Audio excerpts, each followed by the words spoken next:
తెలుగు వాళ్ళే ఫ్రెషర్స్, అందరూ తెలుగు వాళ్ళే ఫ్రెషర్స్. నేను కానీ మన హీరోయిన్ అనంతపూర్ రాయలసీమ బిడ్డ, నాది కర్నూలు. సో ఇప్పుడు నేనేమంటున్నానంటే నువ్వు అన్నది 100%. కాకపోతే ప్యాన్ ఇండియా కాబట్టి ఒక్కొక్క ఏరియాలో నుంచి ఒక్కొక్కరు తెచ్చుకోవాలి. ఇప్పుడు ప్యాన్ ఇండియా కాబట్టి అది ఈ సినిమా ఇది ప్యాన్ ఇండియా కాదు. నేనేమంటున్నానంటే ఇండియానని అడగట్లేదన్నా, ఏ ఇండియా అయినా సరే మన తెలుగు వాళ్ళు వాళ్ళకంటే మించి ఉన్నారు యుద్ధలో మన వాళ్ళు కాదు. కృష్ణ తెలుగు సినిమా అనేది నెంబర్ 1. నేను ఎందుకంటే మనకి రాజమౌళి గారు వచ్చిన తర్వాత ఇండస్ట్రీని అక్కడ పోయి పెట్టేశాడు. అది మన అదృష్టం. ఆయన సినిమాలు ఆ రేంజ్లో పెట్టినప్పుడు మనం ఇక్కడ ఉండి ఈ సినిమాలు చేసుకోవడం మన అదృష్టం. ఎందుకంటే మన సినిమాలకి ఖచ్చితంగా రీచ్ ఉంటుంది. నేను ఎక్కడికి వెళ్ళినా సరే బిజినెస్కి నేను చాలా తెలుగు సినిమా అనగానే ఫస్ట్ బ్రో మీ సినిమా ఎంత అని అడుగుతున్నారు. అంటే ఇదంతా కారణం ఎవరు? రాజమౌళి గారు, సందీప్ రెడ్డి వంగ, ఇలా వాళ్ళు ఆ రేంజ్ ఎక్కువ కొట్టారు కాబట్టి మన సినిమాలకి క్రేజ్ ఉంది. సో ఇప్పుడు ఏదో నేను మహారాణి తీసుకుని రాలేదు, క్రేజ్ అది వేరే లెవెల్. పెద్దలు మనకు అప్పటి నుంచి బిఎన్ రెడ్డి, కేవీ రెడ్డి గారు వాళ్ళందరూ పునాది వేసుకుంటూ వచ్చినప్పుడు దాన్ని ఇలాగా మళ్ళీ దాసనారాయణరావు గారు, రాఘవేంద్రరావు గారు కంటిన్యూ చేస్తూ మళ్ళీ అలాగే పూరి జగన్నాథ్ గారు, త్రివిక్రమ్ గారు, బోయపాటి సింగ్ గారు వీళ్ళందరూ కంటిన్యూ చేస్తూ వచ్చారు. ఇప్పుడు రాజమౌళి గారు కూడా వాళ్ళ జనరేషన్తో వచ్చి మనల్ని ఆకాశంలో పెట్టేశారు. ఇలాంటి సిచ్యువేషన్లో మనము మన సినిమాని మనం ఎలా ఉపయోగించుకున్నాం? ఇప్పుడు నాకు నేను వీటికి వచ్చి రావడం వల్ల మీరు దగ్గర 25 ఛానళ్ళు ఉన్నాయి. దగ్గర 25 నుంచి 30 ఛానళ్ళు ఉన్నాయి. 100 ఛానల్ రాని అన్న జనాల్లోకి తీసుకెళ్లే బాధ్యత మాది. కంటెంట్ ఏముంది అంటున్నా నేను. నువ్వు అడిగిన కంటెంట్ ఇది కాదు. ఆర్టిస్టులు ఎందుకు పెట్టుకోవట్లేదు అంటున్నారు. నేనేమంటున్నానంటే కృష్ణ, ఒక సినిమా స్థాయి పెరిగిన తర్వాత దాంట్లో కొన్ని ఆర్టిస్టులు కలవాల్సి వస్తుంది. ఇప్పుడు మన మందాకిని అని చెప్పి ప్రియాంక చోప్రా గారిని వదిలేరు, నిన్న మహేష్ బాబు గారిని వదిలేరు వారణాసిలో. వాళ్ళందరూ ఎందుకంటే అది గ్లోబల్ ప్యారిటీ, అది వేరే లెవెల్ ఉంటాయి. అలాంటి సినిమాలకు కొన్ని కావాలి. అందరూ తెలుగు వాళ్ళనే పెట్టుకోవాలంటే అంత ఈజీ ఏం కాదు. తెలుగులో లేరు అలాంటి ఉన్నారు, కానీ మనకి రీచ్ ఉండాలి కదా. ఎందుకు లేదు? మోడల్స్ తెలుగులో మోడల్స్ ఇన్స్టాగ్రామ్ ఓపెన్ చేసినా, ట్విట్టర్ ఓపెన్ చేసినా మన తెలుగు వాళ్ళు మోడల్స్ ఎన్ని ఫొటోస్ రోజుకి పోస్ట్ చేస్తున్నారు, వాళ్ళు కూడా సరిపోరు. కృష్ణ నేనేమంటానంటే కొన్ని క్యారెక్టర్స్ కొంతమందిని ఎంచుకుంటాయి అవి ఆటోమేటిక్గా. బాహుబలిలో ప్రభాస్ గారే ఎందుకు చేయాలి అంటే అది అలా ఎంచుకుంది అంతే, దాన్ని ఎవడేం చేయలేము. ఇప్పుడు ఆయన తప్ప క్యారెక్టర్ మనం ఎవరు ఊహించుకోలేము. రామకృష్ణ గారు అంటే అన్న మీ ఆలోచన అక్కడ దాకా వెళ్తుంది కాబట్టి మీరు అక్కడ వాళ్ళ గురించి ఆలోచిస్తున్నారు. అదే మన తెలుగు వాళ్ళనే పెట్టి మనం ఎందుకు చూపించకూడదు అని ఆలోచిస్తున్నారా అని అడుగుతున్నా నేను.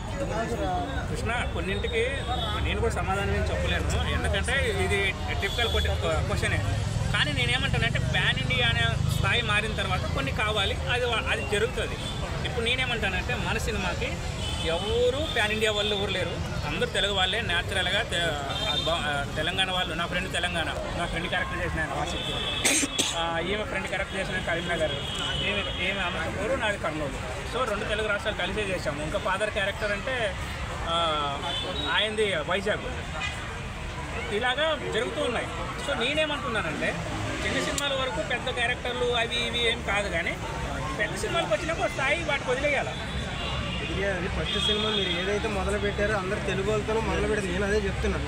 మీరు రెండో ప్రాజెక్ట్ ఏదైతే చేస్తున్నారో వాళ్ళ తెలుగు వాళ్ళు అసలు మర్చిపోతున్నారు. అంటే ఈ సినిమా హిట్ కొట్టేస్తే మళ్ళీ తర్వాత బాలీవుడ్, హాలీవుడ్ వాళ్ళని తీసుకొస్తున్నారంట. చిన్న సినిమాలు వచ్చి పెద్ద సినిమాలు అది లాజిక్ చిన్న బాధ అనమాట. బజవాడ చేసిన సినిమాలు ఉన్నాయి, పెద్ద సినిమాలు పోటీ. కృష్ణ నేనేమంటానంటే నెక్స్ట్ క్వశ్చన్, ఇప్పుడు మనము సినిమా ఇండస్ట్రీ ఇంతకు ముందు బాహుబలికి ముందు, బాహుబలి తర్వాత మాట్లాడతారు.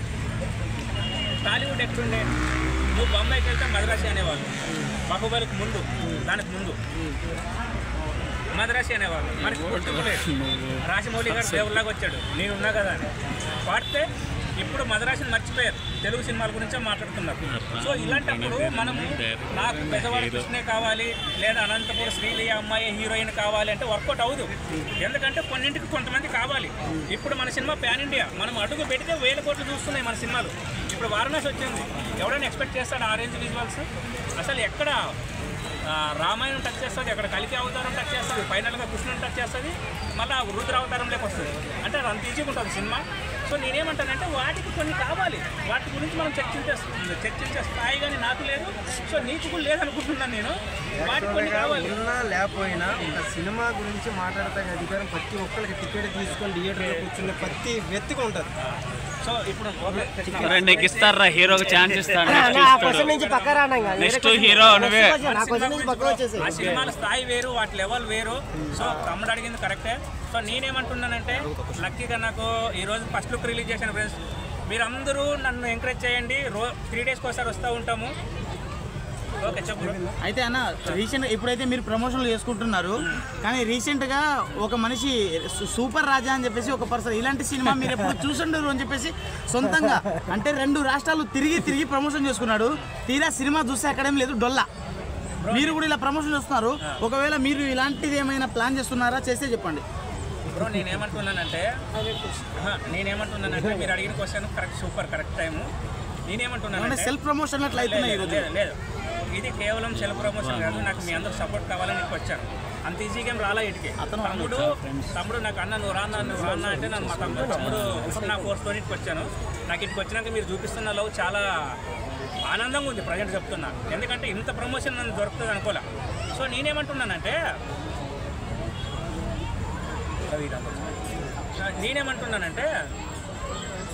మీరు సూపర్ రాజా సినిమా గురించి అడిగారు కదా, ఆ పర్సన్ తను మీరు అన్నట్టుగానే ఏం చేశాడు, అలా ఉంటుంది ఇలా ఉంటుంది అని మనం అందరూ బయట శ్రీరాముల్లో చూసాం. మన ఎదురుగా ఒక పర్సన్ ఏం మాట్లాడాడు ఇప్పుడు వైరల్ కూడా అవుతుంది. సో అది నేను అనదలుచుకోలేదు, ఎందుకంటే కో ఆర్టిస్ట్గా తను నాకు కో ఆర్టిస్ట్ కాబట్టి అది నేను మోసం చేయను మిమ్మల్ని. దగ్గరికి వెళ్ళొచ్చు. లేదండి అతను కూడా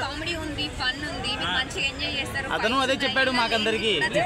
అతను అదే చెప్పాడు, మేము అలానే సపోర్ట్ చేశాము. చూస్తే బైక్ మీద మొత్తం తర్వాత మోటార్ బ్లాక్ ఉంటుంది కదా, అది అక్కడ జరిగింది. బైక్ బ్లాక్ మేము అలా చెప్పట్లేదు. నేనేమంటున్నానంటే మన సినిమా లవ్ సినిమా మీకు చాలా నచ్చుద్ది ఖచ్చితంగా. మీకు నేనేం చెప్తున్నానంటే నేను ఒక 30 షాట్స్ వదులుదాం అనుకుంటున్నా కదా, మీకు ఆ షాట్స్ చూసి ఖచ్చితంగా ఈ సినిమా చూడాలనే ఇంటెన్షన్ మీకు క్రియేట్ అవుతుంది. ఇంకోటి మీరు అలా అనుకుంటారు లేదా, అది మనం థియేటర్కి వెళ్ళినప్పుడు పైగా మనం ఓటీటీకి వస్తున్నాం. నీకు నేను ఓటీటీలో ఈ సినిమా ఇంట్రెస్ట్గా చూసేలాగే మన పోస్టర్లు ఉంటాయి. ఇప్పుడు మీకు ఈ పోస్టర్ నచ్చిందా?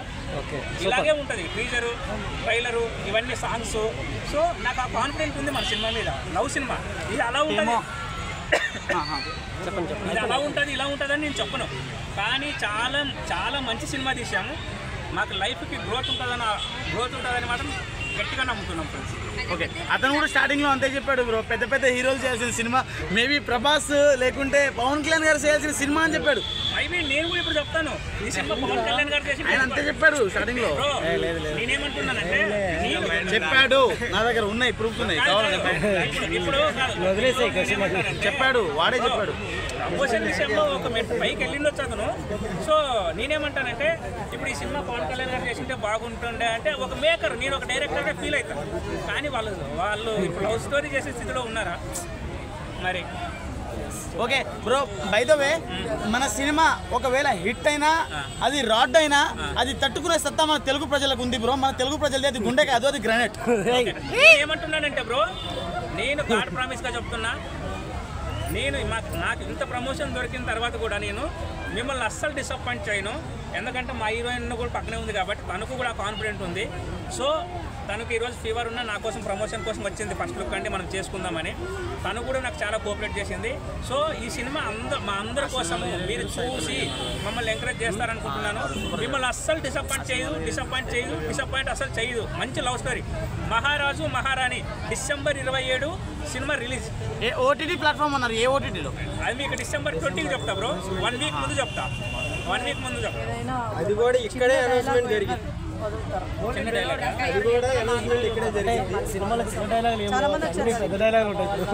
బ్రో మీరేమైనా బయట పెయిడ్ ప్రమోషన్ ఏమైనా చేయించుకుంటున్నారా? ఇలా మరి పిఆర్ అని చెప్పారు అతను.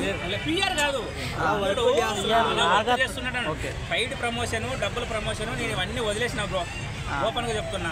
ఎందుకంటే నేను ఆల్రెడీ దెబ్బతినున్నా. తమ్ముడు కేవలం సినిమా కోసం అన్నా మన వాళ్ళే ఉన్నారు, నీకు ఎంత ప్రమోషన్ కావాలని చెప్పేసి నన్ను ఎంకరేజ్ చేస్తున్నారు, బెజవాడ కృష్ణ. సో ఇలాంటి తమ్ముడు ఉంటే మన సినిమాకి ఎంత ప్రమోషన్ అయినా వస్తుంది. లవ్ యూ తమ్ముడు. 100% వస్తుంది దాదాపు. మన నెక్స్ట్ సినిమాకి అయితే మా ఇక్కడ వాళ్ళకే అవకాశం ఇవ్వండి, ఈ సినిమా హిట్ అవుతాయి మనోడికి ప్రమోషన్స్ కోసం కానీ వాటి కోసం కానీ మాలాంటి చిన్న యూట్యూబర్లను కొంచెం ఎంకరేజ్ అంటే మీ ఇక్కడ ఉన్న వాళ్ళు మీ దగ్గర డబ్బులకు ఆశించి కానీ లేకుంటే నువ్వు అడిగావుగా. ఎవరు రారు. మేబీ ఎవరైనా వస్తే వాళ్ళ ఖర్చులు మీరే చూసుకోండి, అదేం ప్రాబ్లం కాదు. కానీ ఇక్కడ చాలా మంది ఆర్టిస్టులు కూడా ఉన్నారు, వాళ్ళు కూడా ఒకసారి సపోర్ట్ చేస్తా అని చెప్పి ఒక మాట ఇచ్చేయండి మా వాళ్ళకి. బ్రో నేనేమంటున్నానంటే నా సినిమా పరంగా నేను ఒకటే చెప్తున్నా, నేను చాలా చిన్న సినిమాతో వచ్చా, చిన్న బడ్జెటే, మీకు నచ్చుద్ది, నచ్చేలాగే తీశాను, ప్రతి డైలాగు మీకు నచ్చుద్ది. ఇంతకుముందు నేను మా హీరోయిన్ సీన్ రీక్రియేట్ చేశాను. సో అది మీకు ఎలా అనిపించింది? సూపర్, చాలా బాగుంది, చాలా బాగుంది, సూపర్, చాలా బాగుంది కదా. ఎమోషనల్ అలాంటి సీన్సే సినిమా మొత్తం ఉంటాయి. సినిమా మొత్తం మీకు సినిమా చూస్తూ ఉంటే ఆహ్లాదకరంగా అలా వెళ్తూ ఉంటుంది, ఎమోషనల్ లేస్తుంటుంది, పడుతూ ఉంటుంది, వెళ్తూ ఉంటుంది. సో నేను ఇప్పుడు స్టిల్ ఏమంటానంటే, నేను ఏదన్నా అబద్ధం చెప్పి సినిమాని ఇప్పుడు నాకు ఇంత ప్రమోషన్ దొరికిన తర్వాత లేదా సినిమా వేరే వాళ్ళు వచ్చి నేను సినిమా థియేటర్కి రిలీజ్ చేస్తాను ఇవ్వంటే ఇవ్వను నేను. ఎందుకంటే పెద్ద పెద్ద సీన్లు పెట్టినప్పుడు నేను థియేటర్కి ఇచ్చాను అనుకో, మన సినిమాని ఒక 10 నిమిషాలు ఒక సీన్ కూర్చొని చూడాలంటే చూడు, దీంట్లో అలాంటి సీన్స్ ఉన్నాయి. సో నేను జాగ్రత్త పడాలి. మరి అలాంటి సీన్స్ ఉన్నప్పుడు ఓటీటీలో చూసినా కానీ స్కిప్ కొట్టేస్తారు కదా.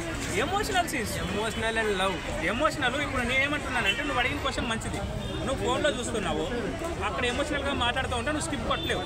అదే థియేటర్కి వెళ్తే బోర్ కొట్టేస్తుంది. ఇవి పెద్ద పెద్ద సీన్స్. నేను ఒకటే చెప్తున్నా, చాలా డిఫరెంట్గానే ఉంటుంది. అంటే ఇప్పుడు మనకు ఫోన్లోనే ఇంట్రెస్ట్ వచ్చిందంటే థియేటర్లో ఇంకా ఇంట్రెస్ట్గా చూడాలనిపిస్తుంది కదా సినిమాలు. అంటే నేను వాటితో పెట్టుకోకన్నా అంటుండు.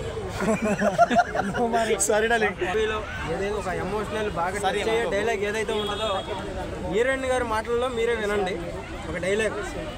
అంటే మా వాళ్ళ కోసం చిన్న డైలాగ్ ఒకటి చెప్పండి. సీన్ రిక్వెస్ట్ చేయమంటున్నారు. డైలాగ్ ఎమోషనల్ డైలాగ్ కాకుండా నార్మల్ డైలాగ్ ఒకటి చెప్పండి. ఆమె బంగారు తల్లి సింగిల్ డైలాగ్. హీరోయిన్ గారు సారీ అండి, బంగారు తల్లి చెప్తే నాకు అలవాటు అది. కొంచెం దగ్గరకు వచ్చి చెప్పు ఏదో బాగా అయితే ఏమవుతుందంటే చూసే ప్రజలకు వాళ్ళకి అసలు ఈ సినిమా మీద ఇంట్రెస్ట్ వస్తుంది. మనము సినిమాలో ఎన్నిసార్లు చెప్పినా వేరు, కానీ ఇక్కడ 10 సార్లు చెప్పినా తప్పులేదు. అదవుతుందా? జనంలోకి వెళ్ళాలి, ఖచ్చితంగా వెళ్ళాలని చెప్పాలి, తప్పదు. పాపం తను చాలా ఫియర్ అండి, బట్ మీకోసం చెప్తుంది.